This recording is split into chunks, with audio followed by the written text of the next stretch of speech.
Hey everyone! This video is part 2 of the first episode of Infinite Korean History, the first humans on the Korean Peninsula.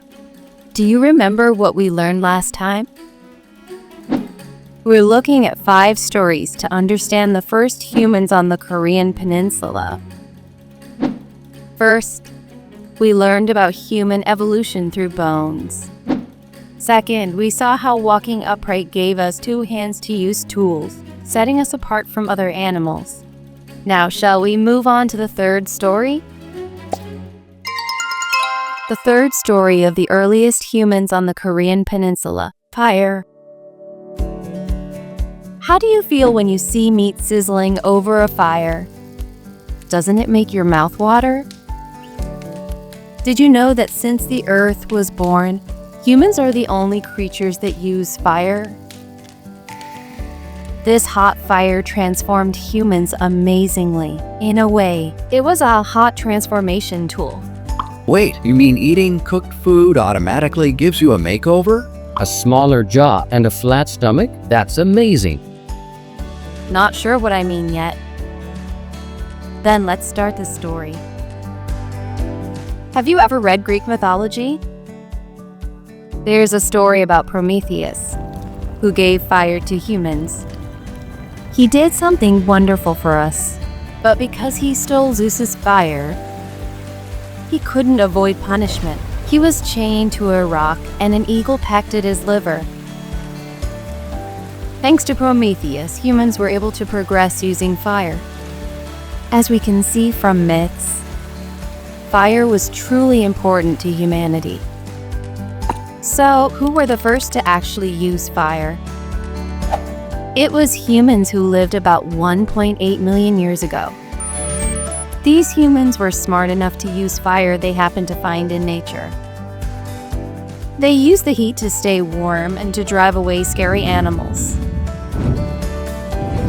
And for the first time, they used fire to grill delicious food. Grilled food smells incredible.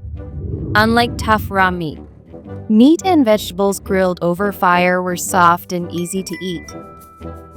This led to amazing changes in our bodies. Large, strong jaws and teeth became smaller. And since cooked food is easier to digest, our long digestive tract shrank noticeably. Thanks to that, bulging bellies disappeared, and we could straighten our backs. I've completely changed since I started grilling my food. Humans at this time were called Homo erectus, which means upright man. Don't they look more like today's human? Another place that changed after using fire was the brain. It grew larger, although the brain looks small. It's a greedy organ that uses 20% of the body's total energy. By eating cooked food, humans got better protein and nutrients, allowing the brain to grow quickly. And as the brain grew, humans became smarter and smarter. See, now you understand why I call fire an amazing transformation tool. These smart Homo erectus lived in groups of dozens. They hunted together and shared food peacefully. It was an equal society. However, they couldn't stay in one place for long because food nearby would run out. So they had to lead a nomadic life, moving to find new food. Moving around all the time to find food is so tiring. For Homo erectus, who could walk upright, traveling long distances wasn't a problem. This is when Homo erectus became the first humans to leave Africa and spread across the world. They did something no human before them had ever dreamed of. Moreover, around this time, a cold ice age arrived. It was freezing, but they weren't worried. Why?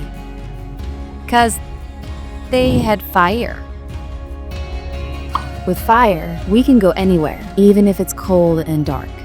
Some descendants of these traveling Homo erectus arrived on the Korean Peninsula 700,000 years ago. They were the very first humans to reach this land. We are the first humans on the Korean Peninsula.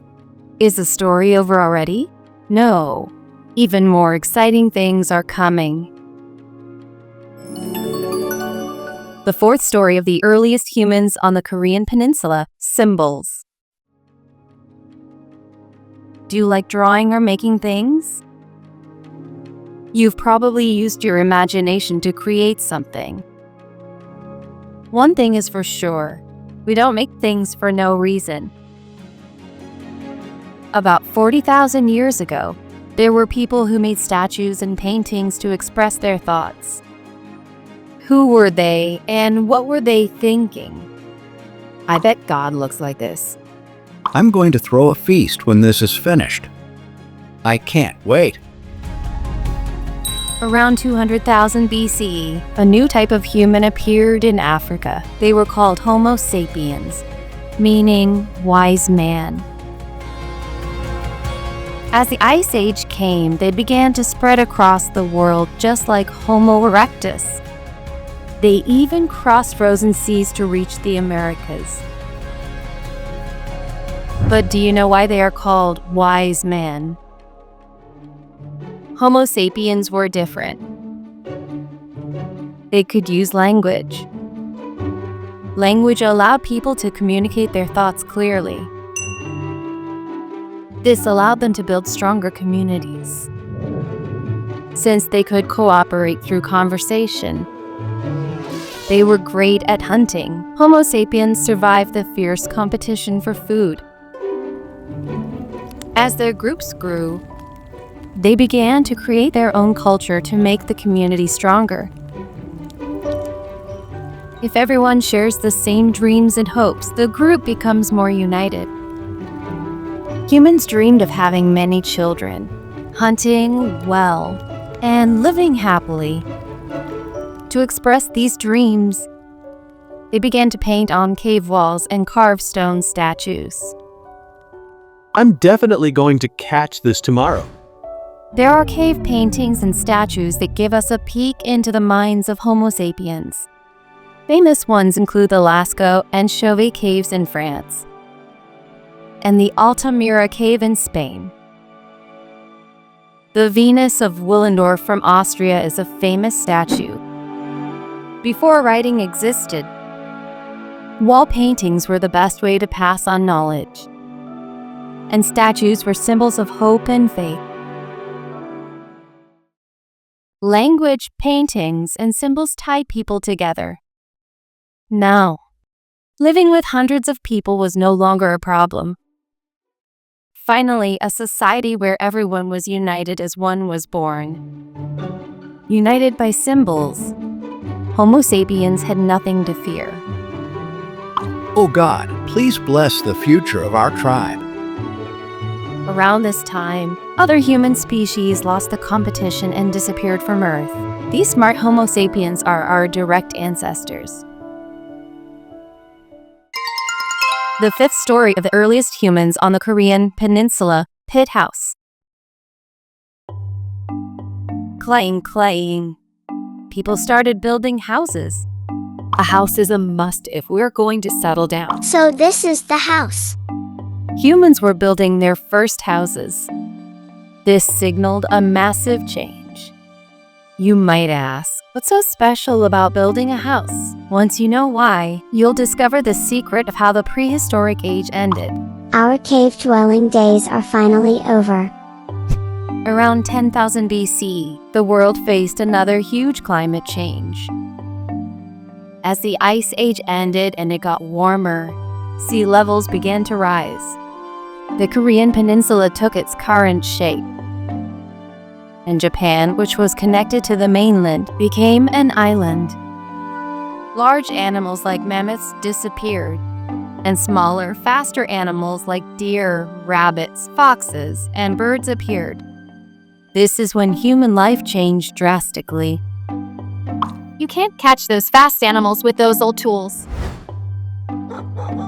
Smart humans began to refine their rough stone tools to catch fast animals, instead of the chipped stone tools made by striking rocks. They began to use ground stone tools made by grinding stones into precise shapes. They also made various hunting tools out of bone and wood. With a bow and harpoon, I can even catch fish. This period is called the New Stone Age or the Neolithic Age. Around this time, something huge happened that completely changed human life. Agriculture began. Humans watched wild plants grow and realized they could farm themselves. They had to stop wandering and stay in one place. Why? Because you can't move around if you want to grow and harvest crops. This was the start of settled life. We have to grow our crops, so we can't move away. No more wandering. They began to settle near water where they could easily grow crops and get water to drink. Instead of caves and distant mountains, they built pit houses where they could rest comfortably while farming. A pit house is a house made by digging into the ground and covering it with a roof made of reeds or grass. It was humanity's first home. Because farming required so much work, dozens of people lived together. They also began animal husbandry, raising wild animals. Even the dogs you loved so much started living with humans back then. Over time, farming tools also improved. There was the digging stick for plowing soil, the stone hoe for digging, and the stone sickle for removing weeds. These tools were unimaginable in the Paleolithic Age. There were also grinding stones and pestle to grind harvested grain into flour. The Neolithic Age was a time of brilliant inventions. Let me tell you about the two most notable ones. First is the invention of pottery. Smart humans found that clay hardened when baked in fire. With pottery, they could store grains that were hard to keep and use it for cooking. Nomadic Paleolithic people never needed such things. Without pottery, we wouldn't have been able to store our grain. Another invention is the spindle whorl. This tool is essential for making clothes. By placing the raw material on a stick and spinning it with this tool, the fibers twist into thread. Now, they could make clothes from various fibers, not just animal skins. Thanks to the spindle whorl, we can wear clothes made of different materials. See? So many things changed once we started farming.